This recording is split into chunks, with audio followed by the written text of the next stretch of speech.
यहीं पे प्रेस वार्ता करके ये बताया कैसे दिल्ली में खास तौर पे अरविंद केजरीवाल जी की अपनी कॉन्स्टिट्यूंसी नई दिल्ली में, जहाँ पे अरविंद केजरीवाल, प्रवेश साहिब वर्मा और संदीप दीक्षित, तीन दिल्ली के सबसे हाई प्रोफाइल कैंडिडेट्स जहाँ पे चुनाव लड़ रहे थे, वहाँ पे किस तरीके से वोट चोरी और बड़े स्तर पे फर्जीवाड़ा किया जा रहा था, ये हमने कल बताया। और हमने ये भी बताया कि उसके विषय में बार बार प्रेस वार्ता की जा रही थी। अरविंद केजरीवाल जी खुद कर रहे थे, संजय सिंह जी कर रहे थे, राघव चड्ढा कर रहे थे, आतिशी कर रही थी और तमाम इस तरीके की चीजें आपको मालूम है। 5 जनवरी को लिखित में शिकायत आतिशी जी द्वारा एज सीएम ऑफ दिल्ली अपने लेटर हेड पे दी, 8 तारीख को दी, फिर 9 तारीख को जो एक विस्तृत शिकायत मिल के दी गई, उसके अंदर आप देखिए बाकायदा बताया गया कि किस किस तरीके से किस किस दिन कितनी वोट डिलीशन की फर्जी एप्लीकेशन दी गई और इसके अंदर ये मांग की गई 4थे नंबर पे, criminal investigation to be initiated in cases of fraudulent identities being used for voter deletions. इससे ज्यादा कोई क्या कह सकता है? लिखित में दिया है, नहीं भी दिया होता तो भी आपको करना चाहिए था। ये तो कोई कह ही नहीं सकता कि आपने कहा नहीं, हमने तो लिखित में दिया है, मगर नहीं भी दिया होता तो भी करना चाहिए था इलेक्शन कमीशन को। उसके ऊपर जनवरी में शिकायत दी गई, 8 महीने बाद उसके ऊपर आरटीआई लगाई गई और ये आरटीआई जो हमने लगाई वो उसका जवाब मैंने आपको बताया। हमने पूछा क्या कार्रवाई हुई,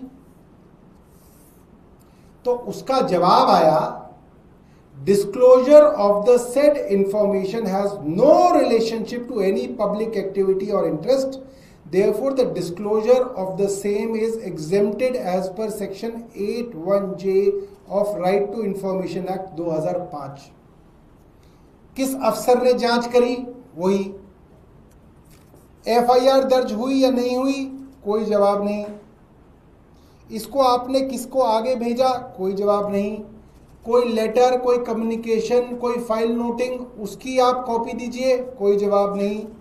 हर चीज पे ये लिख दिया गया कि इस मामले में कोई भी पब्लिक इंटरेस्ट नहीं जुड़ा, इसलिए ये जानकारी व्यक्तिगत जानकारी है, पर्सनल इंफॉर्मेशन है, इसलिए आरटीआई के माध्यम से चुनाव आयोग ने लिखित में हमें मना कर दिया। आखिरी सवाल हमने पूछा कि क्या चुनाव आयोग के पास इसका करंट स्टेटस क्या है, तो उन्होंने बोला चुनाव आयोग के ऊपर कोई एक्शन पेंडिंग नहीं है, तो इन्होंने इस फाइल को बंद भी कर दिया। हमने ये प्रेस वार्ता की। प्रेस वार्ता के बाद हमने सवाल पूछे और रात को करीब 9, सवा 9 बजे इलेक्शन कमीशन का जवाब आया। इलेक्शन कमीशन ने जवाब दिया कि साहब 9 तारीख को हमें शिकायत मिली थी, हमसे मुख्यमंत्री जी और उनके साथ कई लोगों ने मुलाकात की थी और 13 तारीख को हमने कोई पत्र जो है मुख्यमंत्री को लिख दिया। अभी तक मैं क्या कह रहा था कि मुख्य चुनाव आयुक्त जो राजीव कुमार थे, उनकी भूमिका संदिग्ध थी और आज जो मुख्य चुनाव आयुक्त हैं ज्ञानेश कुमार गुप्ता, उनकी भूमिका संदिग्ध है। आज मैं दावे के साथ कह सकता हूं चुनाव आयोग पूरी तरीके से इस फर्जीवाड़े को कवर अप करने में लगा हुआ है।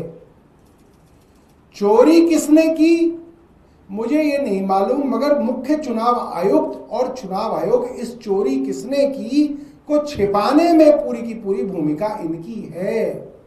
संदिग्ध नहीं है, इनकी भूमिका है। ये मैं आपको पूरी जिम्मेदारी से कह रहा हूं। क्यों कह रहा हूं? वो चुनाव आयोग जो 9 सितंबर को आरटीआई में कह रहा है कि ये व्यक्तिगत जानकारी है, इसमें कोई पब्लिक इंटरेस्ट नहीं जुड़ा हुआ, इसलिए हम जानकारी नहीं देंगे, वो चुनाव आयोग जो एक व्यक्ति को जिसने आरटीआई लगाई उसको जानकारी नहीं देना चाहते कि तुमको जानकारी कैसे दे दें, ये तो व्यक्तिगत जानकारी है। उस चुनाव आयोग ने कल रात 9:15 बजते बजते पूरी दुनिया को वो जानकारी ट्विटर पे कर दे दी, पूरी दुनिया के लिए ट्वीट कर दिया कि साहब हमने ये पत्र जो है आतिशी जी को लिखा था। इसका मतलब आप खुद फर्जीवाड़ा छुपाने में शामिल थे, इसलिए आप इस फर्जीवाड़े को छुपाने की कोशिश कर रहे थे। आरटीआई का जवाब जो है आप रोक रखे थे। वो इलेक्शन कमीशन, वो चुनाव आयोग जिसका काम है, वो चुनाव आयोग जिसका काम है पारदर्शिता लाना चुनावों की प्रक्रिया के अंदर, वो चुनाव आयोग खुद पारदर्शी नहीं है, खुद उसको पारदर्शिता से कोई लेना देना नहीं है। और उनका झूठ कल रात को 9:15 बजे तक आता आता जो है खुल गया। अब सवाल हमने, जब उन्होंने जवाब दिया इलेक्शन कमीशन में, तो हमने उनसे लगे हाथ मुख्य सवाल पूछ लिए। हमने कहा ये जो अंग्रेजी आपने लिखी है मुख्यमंत्री को, उससे हमें क्या लेना देना? आप ये बताइए कि एफआईआर दर्ज हुई है तो उसकी कॉपी दीजिए। इतनी हाई प्रोफाइल कॉन्स्टिट्यूंसी के अंदर फर्जीवाड़ा किया जा रहा था, फ्रॉडुलेंट तरीके से इम्पर्सनेशन करके 6166 वोट डिलीशन की एप्लीकेशन डाली गई, जिनके नाम से डाली गई उन्होंने बोल दिया हमने डाली नहीं। उसकी आपने इन्वेस्टिगेशन कराने के लिए क्या किया आप बताइए? क्या आपने एफआईआर दर्ज कराई? क्या पुलिस ने अब तक उन लोगों को पूछताछ के लिए बुलाया? क्या पुलिस ने पता किया कि ये जो डिलीशन की एप्लीकेशन थी असलियत में कौन लोग दे रहे थे? क्या वो लोग भारतीय जनता पार्टी के तो नहीं है, या वो संदीप दीक्षित के तो नहीं है? क्योंकि शिकायत करता तो अरविंद केजरीवाल और अरविंद केजरीवाल की पार्टी है, तो इंटरेस्टेड पार्टी तो दो ही है, या तो संदीप दीक्षित है या प्रवेश साहिब सिंह वर्मा है। भारतीय जनता पार्टी है या कांग्रेस है। आपको कुछ तो निकालना चाहिए था इसमें से, क्यों नहीं निकाला? क्यों चुनाव आयोग को इंटरेस्ट नहीं है? कांग्रेस में तो वैसे ही उनको कोई इंटरेस्ट नहीं है, सरकार भारतीय जनता पार्टी की है। तो इससे पूरा संदेह बढ़ता है कि ये भारतीय जनता पार्टी द्वारा फर्जीवाड़ा कहीं ना कहीं इनसे संबंधित हो सकता है। इसीलिए इसकी जांच भारतीय जनता पार्टी की पुलिस और भारतीय जनता पार्टी के अधीन इन्वेस्टिगेटिंग एजेंसी नहीं कर रही हैं, क्योंकि ये सीधे तार मिले हुए मिल जाएंगे अगर इन्वेस्टिगेशन की जाएगी। और मैंने ज्ञानेश जी को ट्विटर पे भी लिखा था, आप लोगों के माध्यम से भी बता रहा हूं, उनको बहुत शौक है एफिडेविट का, कि जो शिकायत हो वो एफिडेविट पे हो। तो मैं ज्ञानेश कुमार गुप्ता जी को कहना चाहता हूं कि मैं एफिडेविट हलफनामा देने के लिए तैयार हूं। कब आना है हलफनामा लेके ज्ञानेश कुमार गुप्ता जी बता दे, क्योंकि वो ट्वीट बहुत खेलते हैं, तो ट्विटर पे बता दे, या प्रेस वार्ता करके बताना हो तो प्रेस वार्ता कर उनके बता दे। जब कहेंगे हम एफिडेविट लेके उनको दे देंगे, ताकि कल को कोई बहाना न रह जाए चुनाव आयोग के पास कि साहब ये तो सिर्फ इल्जाम लगाए थे, मुख्यमंत्री ने सिर्फ लिख के दिया था, साइन करके दिया था, हमें जो है एफिडेविट नहीं मिला। तो एफिडेविट की भी जो इच्छा है उनकी छिपी हुई, उसको भी हम जो है पूरा कर देंगे। एफिडेविट देने के लिए तैयार है।